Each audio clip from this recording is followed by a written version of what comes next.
Lezi izindaba zu1KZNTV fundelo samkeliswa ngqulunga ngibingelele mbukeli asikubhekeleke ehamba phambili osukwini namhlanje. Bekuphume nesinedolo kumkhosi womhlanga owezokuthutha wethule ewezomgwaqo kanti imbokodo ke ihlomsane ngolwazi. Bezingangozulu emakheni izitombi zomhlanga beziphelele esigodlweni enyokeni kaNongoma lapho ke beqhubeka khona umkhosi womhlanga osokungowesithathu ke usingethwe indlulamithi yamakhosi KAZULU.1KZNTVNEWS. Lo mkhosi ke ukhombisa ukuba nelikhulu isasasa nanonyaka njengoba ke ubuhanjeleke nezicukthwana ezihlukene okubala kuzo amakhosi abaholi bezombusazwe kanye nabavela emazweni ahlukene omhlaba. Siqhakazeke kuhle kwezimbali entwasahlobo emathafeni isigodlo enyokeni kaNongoma kwenkamthaniya. Njengoba izintombi zomhlanga ziphume ngothilwazo ukuzoqashiya zizikhombise ubuhle bazo njengoba bezizobeka umhlanga kulosuku lwanamhlanje. Kuzokhumbuleka ukuthi ke lo mkhosi womhlanga ungowesithathu selokhu isilomiso uZulu KAZULU ahlala esihlalweni. Kuzokhumbuleka ukuthi ke isilomiso uZulu noma ngathi ke senza umkhosi wokuqala ngonyaka 2021 ngaphambi kokuba ke singeniswe esibayeni.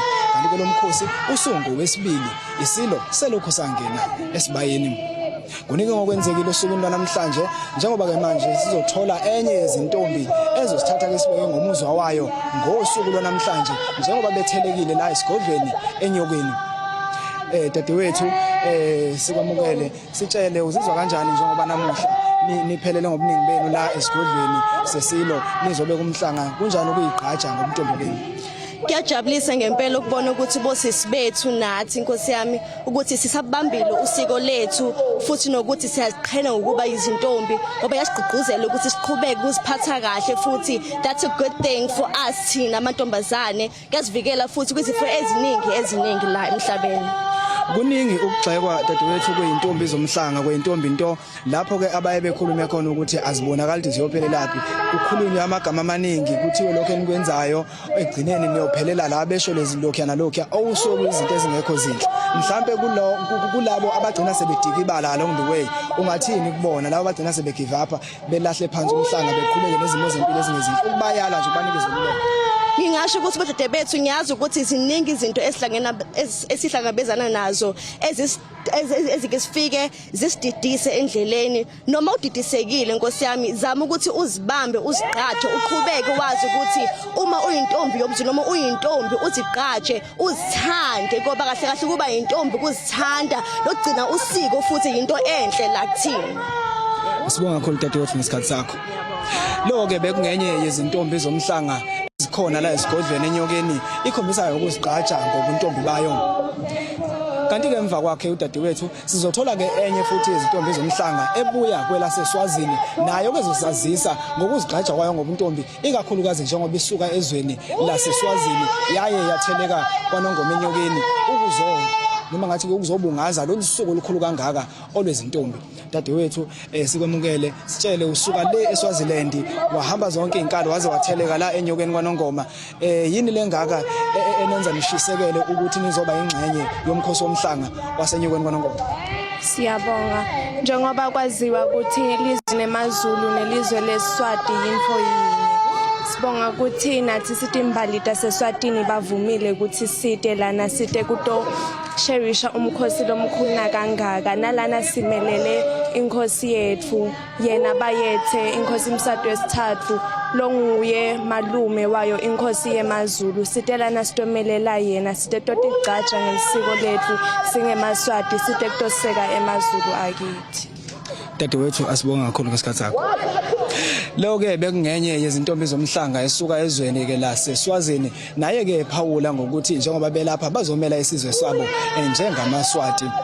Njengamanje ke sizokhuluma nomntwana onombuso kaKhetho omthandayo ozosithatha isibeke naye ngomuzwa wakhe njengoba kuqhubeka ke lo mkhosi womhlanga usukwini lwanamuhla. Indaba ezitha siyakhuleka sazise sithatha isibeke unjani umuzwa wakho ngosuku lwanamhlanje nanku umhlanga siubona uqhubeka udlondlobala? Kuyathokozisa kakhulu ukubona izintombi zikaZulu ziphumile njengasemhleni zizobungaza lo mkhosi womhlanga la sigubha khona iminyaka eyama-39 isilo umdlokombane sawuvuselela lo mcimbi.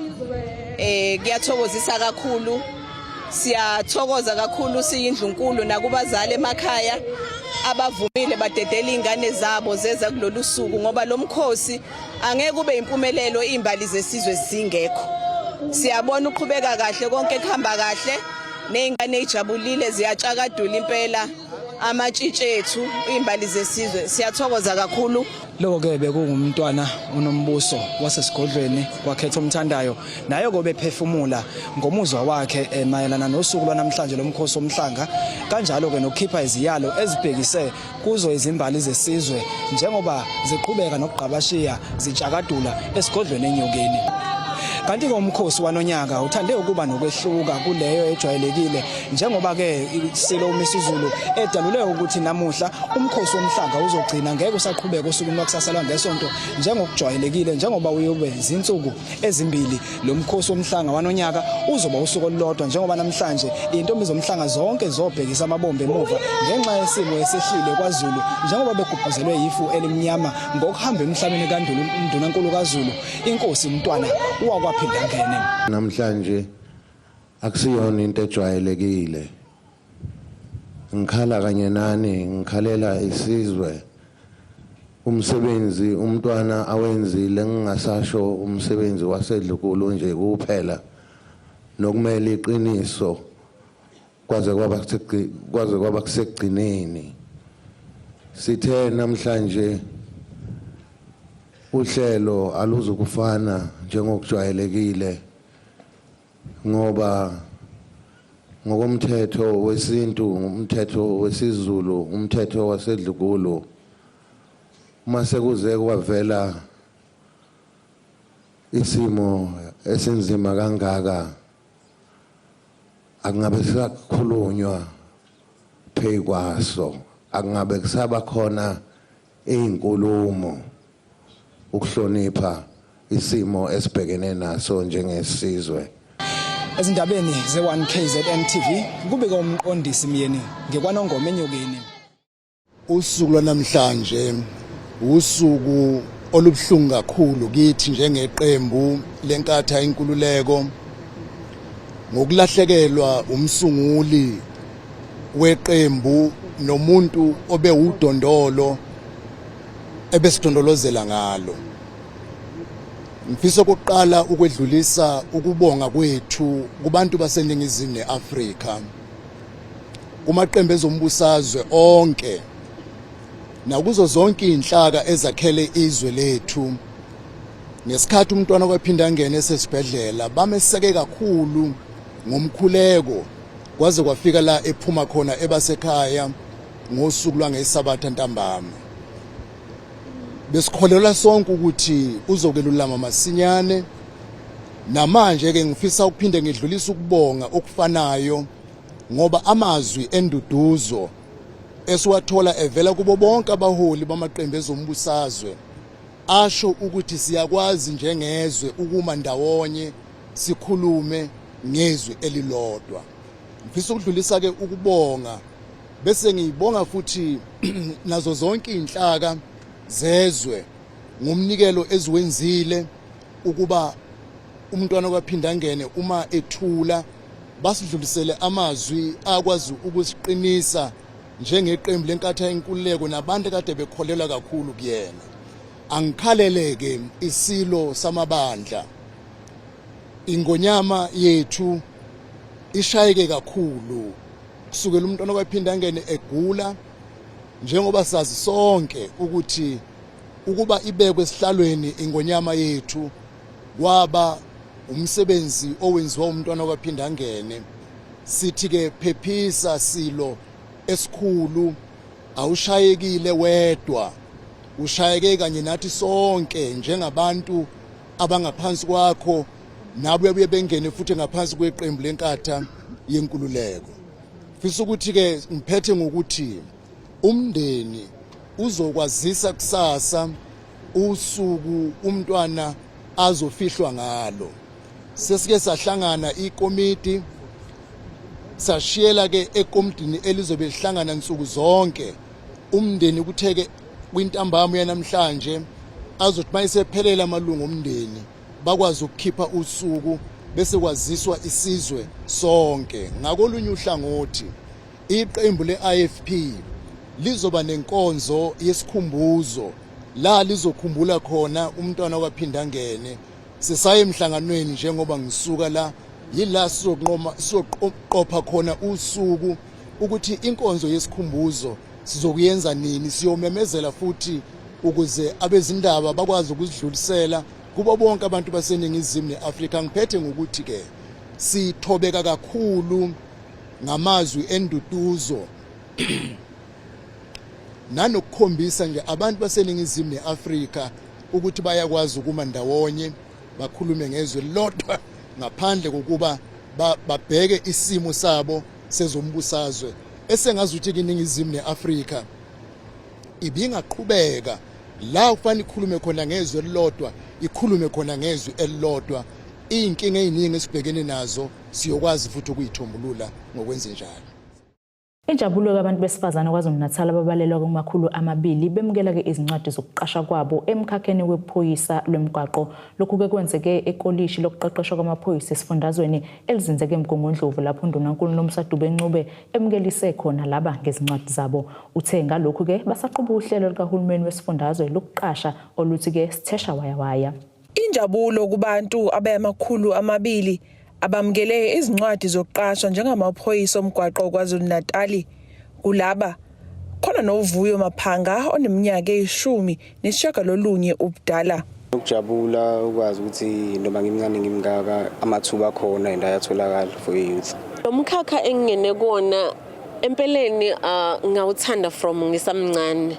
Ilona wona umsebenzi engangothanda kangangokuba ngangifisa ukuthi ngelinye ilanga ngingene kuona. From 2012 ngingena ka transport as a security. Ngqongqoshe wezokuthutha esifundazweni KwaZulu-Natal uSipho Hlomuka uthi uhlelo labo lokuqasha luyaqhuba liyasebenza. Masithi sithesha waya so esingasho ukuthi sithi siqubulo kodwa sebesisho ukuthi sina ma programs ukuthi siqhasha abantu bakithi siqhasha abantu abasha siqhasha abantu abadala. So namhlanje sizolontsha ke ukuthi kuma post akwa RTI ngenxa yenkinga ebesibhekene nazo emgaqweni amaphoyisa amancane inkinga ezikhona zama truck ingabikho amaphoyisa amaningi akwazi ukugada emgaqweni nabahamba benganama license. Sitheke ukuze siqinise umthetho waZulu-Natal asiqhasha abantu abazokwazi ukuthi sibatraine bese baba ama traffic officers ngokuphelele. So ingakho ke siqhashe abantu abawu200. Ngiyaqala ukuthi iqhasha abantu abaningi kangaka komsa kona ukuthi uhulumeni kaKhongolose unenhlisekelo ukuthi abantu abaqhashwe. uHlomuka uthi bazoqala ukuqeqeshwa ngenyanga ezayo laba. Namhlanje basazoqala ukuthola incwadi ama appointment letters ukuthi babe full time bakwazi baplacewe bese maqala uOctober baqala bangena khona ecollege yona icollege abazobe betrainelwa kuyona le makuphela unyaka bazothola icertificate mabeqeda ukuthola icertificate bazobe sebeqala sebeyasebenza full time kodwa ngekhathi befunda bazobe bekwazi ukuphuma bahambe bayo practice futhi ngoba umsebenzi wabo ufanele ube practical bezokwazi ukuthi bawazi uunderstanda umthetho then uqhubeka kanjalo kuyoze baqhubeke kuze kuphela 3 years kodwa sebesebenza full time. Undunankulu uMsadube uthi benza izinto zenzeke wathi bathuthukisa kakhulu abantu besifazane. Uhulumeni kaKhongolose kahle siyathanda ukuthi senze izinto abantu ababengazi noma bangabona ukuthi zizokwenzeka. Kuyaqala ngqa ukuthi kuqashwe abantu abawu200 at the same time. Sifuna ukubana abantu besifazane kulomkhakha wezamaphoyisa liphakeme kunezinga elikhona njengamanje. Sikhulume kakhulu even ekuqaleni ukuthi kulomnyango kakhulukazi waka RTI abantu besifazane bebengapromote. So njengoba kade ubona umunye wabesifazane ekhuluma ngokuthi upromotiwe kuyasijabulisa ke ukuthi kulombhidlango esinawo wokuthi abantu besifazane nabo banikezwe izikhundla banikezwe amathuba afanayo nabantu besilisa. Ezindabeni ze1KZNTV nguAyanda Dube ngisemgungundlovu. Asithishelele etolo sebeyasiqhubeka nazindaba zethu.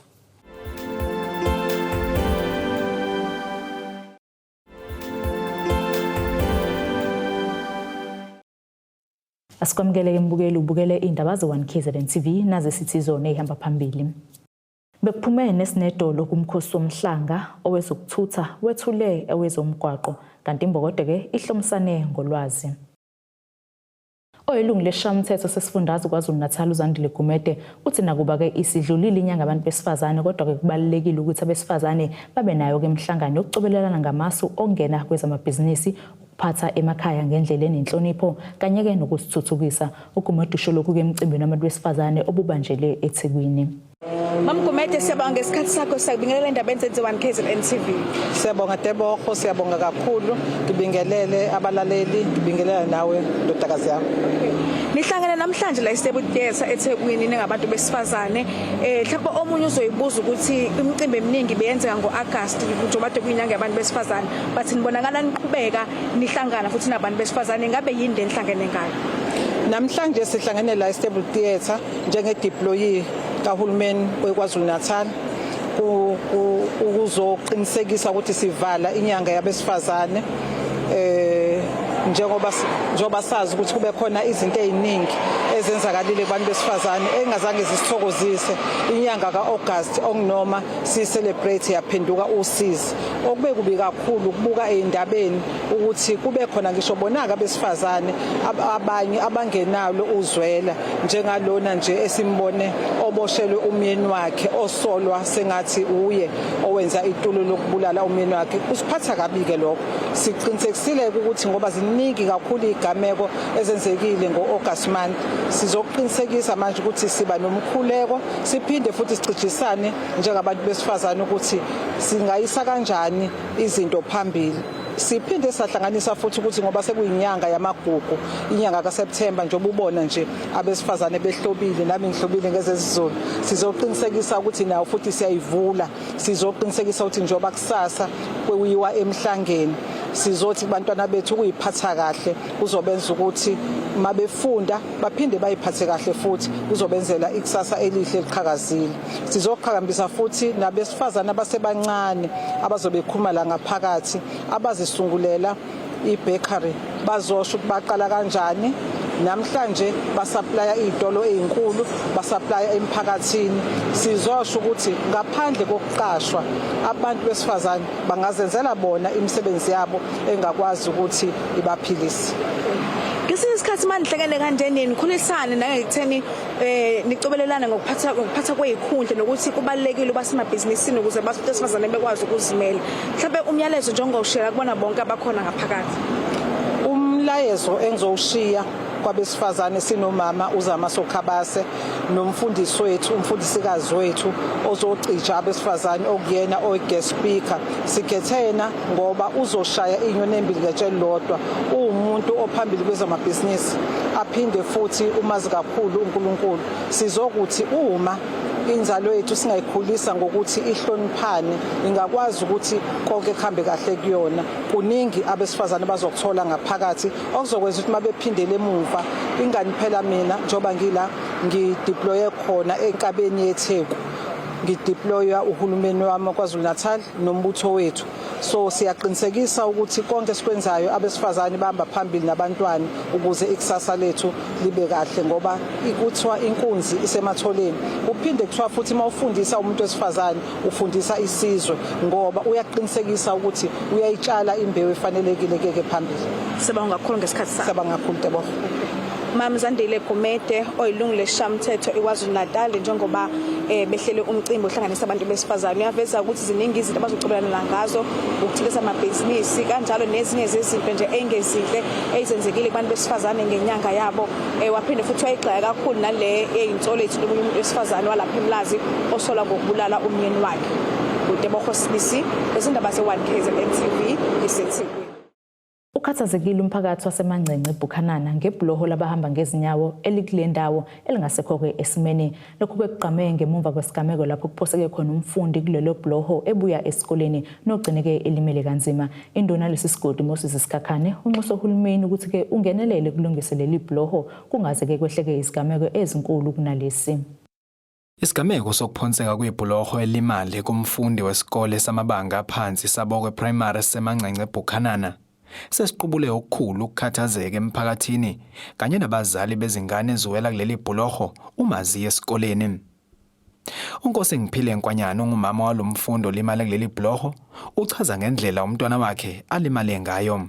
Wayeya esikoleni kusho ukuthi wayikhuluma nabanye abantwana mayethi uyaphenduka usekhohliwe imbobi seduzana ukukhuluma nabangani bakhe mayethi uyaphenduka wavela waphendukela emgodini usendleleni la bahamba khona vele ibridge liphezulu bahamba phezulu kusho ukuthi wavele waphotheka ke walimala nje kakhulu ushayekile nje la ebusweni nasemzimbeni nasemlenzeni samphuthumisa eclinic canse eclinic usebuyelele iwombe ezu3 ngoba uthiso lakhe likhale nyembezi so lakho uthi ngathi khona into ephakathi. Induna yesigodi saseManxenxe uMoses Sikhakhane uthi ke babhlungu ngaleli bhuloho ngoba libeka izingane zabo engozini ngesimo esesikulo. Sibhlungu ngaleli bridge ngoba ngangilicele ngiseku road safety babuya ke bazolenza ngoba izingane mali nisulu nothisha bayikhipha lapha zemuke nomfula khona esinye nje isikhathi ezacisha zahamba zonke nomfula zafika la emfuleni umfula usugcwele zabambana ngezingalo thema iwela lezi eziphakathi zaqhuma namanzi kwasiza abantu abadala nababase bela eduze bazelekelela zabanjwa njengamanje libolelwa zile place zakhona ziyaqhuma lapha yasekwaphose ingane yaseMankwanyaneni yashayeka la yacisha yaqhumiswa ikhona nje lapha esikoleni eprimary besinayo nala izolo. uSikhakhane wenxusa uhulumeni ukuba engenelele kulesi simo ikakhulukazi njengoba sekuza izimvula. Besenxusa kakhulu ukuthi uhulumeni akaselekelele sivalele njengoba kusimvula nje sizoba senkingeni ngoba izingane njengamanje ziwela la ngesansi ayisakwazi ukukhona ukuwela la ibridge lezikhala ziningi zu4 ezincane izingane ayikwazi ukuzeqa lezikhala bangconywana laba abadala bajomba kodwa nje uyabona ukuthi kuyingozi ngisho emphakathini owela la sekuhlwile asukuthi ibridge liyaphila engakhalakathela la kugcine kuthiwa wephulwe ngabantu kanti umuntu ukhalakathele lapha ebridgeini. Siyenxusa kakhulu uhulumeni uthi asukume kungaze kwehle izehlakalo ngaleli bridge. Ezindabeni ze1KZNTV kubika umqondisi Miyeni ngeseBhukhanana. Inkampani Fosco eRichards Bay enyakatho nelikaMthaniya ke ihambele isikole samabanga aphansi iMaqama Primary School esikhaleni nokuyilapho ke bebefundisa abantwana ngokuqoqwa kadoti kanye nokongiwa kwemvelo. Ekhuluma ke neziko lezindaba umphathi omkhulu kule nkampani uDumisani Khuzwayo uthi ke inhloso okuhambela kwabo kulesi sikole ukudlulisela ulwazi lokuthi ke ukuqoqa udoti ngaba ibhizinisi abangasiphilisa ngalo futhi ke kugcinwe nemvelo. iMaqama Primary School isikole ke esithole ithuba eliyingqayizivele namuhla ngesikhathi ke inkampani uFosco ivakashela kuso lesi sikole ukuyofundisa abantwana ngokunguwa kwemfucuza ehlukanise kanye nokwenziwa nje kwemvelo. Umphathi omkhulu kule nkampani uchaza kabanzi ngokubaluleka kwalokhu. Siyazi ukuthi imvelo yanokubeteka. There is a lot of littering and the illegal dumping around the areas or across the country. So lokumqoka la ukuthi sifundise abantwana ngekusegregator iwaste from source. Siyibambe kuma grassroots level njoba site la eMaqama Primary School ukuthi sitobafundisa ngekuseparate iwaste bayimanage so that lele sikubona kwenzeka la ngaphandle kokuthi there is too much littering, there is illegal dumping kwehla because kunokubeteka kwemvelo kusho kuletha izifo lezinengi emphakathini kubantu nezilwane kanye nemvelo. Ngalomkhankaso wabo bahlose ukuthi ke bafinyelele kuzo zonke izindawo njengoba bethi ke kwayona imfucuza ayifani njengoba kukhona engaphinde isebenze futhi ke lokho okungabenzela imali bagcine sebenza ibhizinisi ngakho bakwazi nokusiphilisa. I-environment lesiphila kuyo iyangokuya iyadipliteka yabo so kubalekile ukuthi befunde bese bancane ukuthi bebe neindlela noma ama strategy yokuthi singayireserve kanjani noma singayiconserve kanjani environment ibe khona for a longer period. Imigqomo lesiphathile inembala khona okuhlaza khona yellow khona orange oblue kanjalo sizabe ukubafundisa ukuyisotha iwaste ukuthi bengayifaki ndawonye okungarecycleka njengama cans bekufake kublue okungarecycleka njengephepha bekufake kuorange. So that's why sasifike namhlanje sibafundise lo myalezo ukuthi asisothe wasted source so that esingarecyclisha siyisebenzise okunye ngabangenisela ngisho imali begcine sebengena kuma business namanye ama ventures njengalawo nama opportunities akhona in terms of waste management. Lesi sikole siphinde sahlomula ngokuthi ke Fosco ubanikelele ngensiza kusebenza esingabala umshini wokuphotocopy amaphepha, izicathulo zesikole zabantwana emsubela nokunye. Abafundi ke nabo othisha bazibongeleke ngalokhu njengoba bethi likhulu ke abalifundile ngalokhu nabakuzuzile kulolu hlelo. Into esithanda kakhulu ke ngokuthi uFosco sondele kuthina ukuthi vele sisikole esesalontsha ukuthi wa health promoting school. Ukusho ukuthi ngasonke isikhathi ke ezempilo nokuhleleka nje kwe waste kubalulekile. Ngakho ke noma iluphi uhlelo oluthuthukisa ulwazi esikolweni kubantwana kothisha abasebenzi silemukela ngesandla ezimhlophe.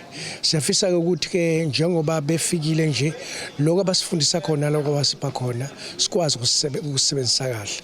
Ikakhulukazi besinawo vele ama challenges zokuthi mangabe sihlela noma sizama ukuthi waste yethu sihlukanisa bese ke nazi izinto ezanele zokuthi sihlukanisa ngokuthi ke bafika ke nemgqomo bafika nezinto ezosilekelela ekutheni sikwazi ukuyihlukanisa kahle lokhu kwenza ukuthi umsebenzi wethu ukuthi uthuthuke uye phambili. Fundisa ukuthi amaphepha yaqoqwa ahlala endaweni eyodwa namabhodlela futhi aqoqwa ahlala endaweni eyodwa kanye futhi no plastic beqoqwa behlala endaweni eyodwa and futhi nokuqoqa ukuthi umuntu ezinakekele ebe clean elungiselele ukuthi ehambe esikoleni. Asiphinde siye itolo futhi sibe siqhubeka nazo indaba zethu.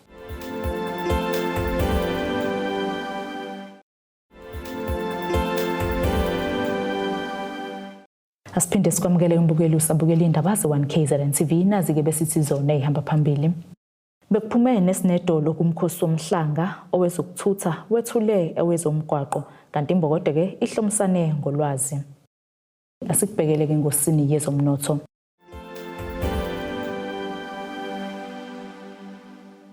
Irandi lakuleli liyi-19.7 emaqhathaniswa nedola laseMelika libu-23.43 emaqhathaniswa nopound waseBritain libu-20.24 emaqhathaniswa ne-euro lase-Europe. Igolide lona $1,924.24 i-ounce wolungahluziwe wona $89.92 umphongolo. Asikubhekele ke ngosini yezemidlalo.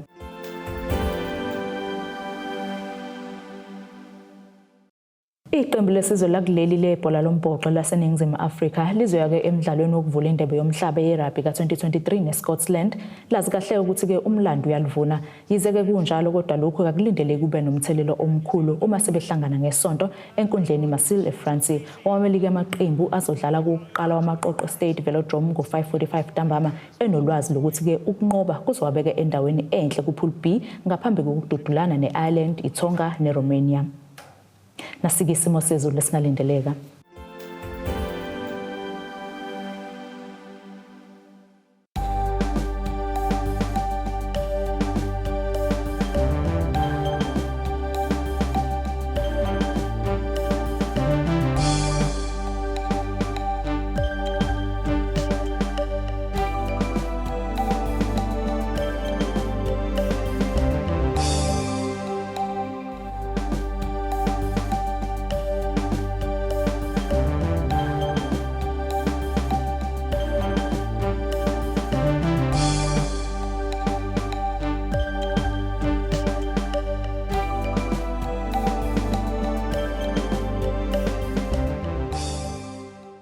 Bukeli siyaguqa bese kuphathele zona usuku namhlanje nanawe ke sesizophinde sihlangane futhi masihlangana nisale kahle.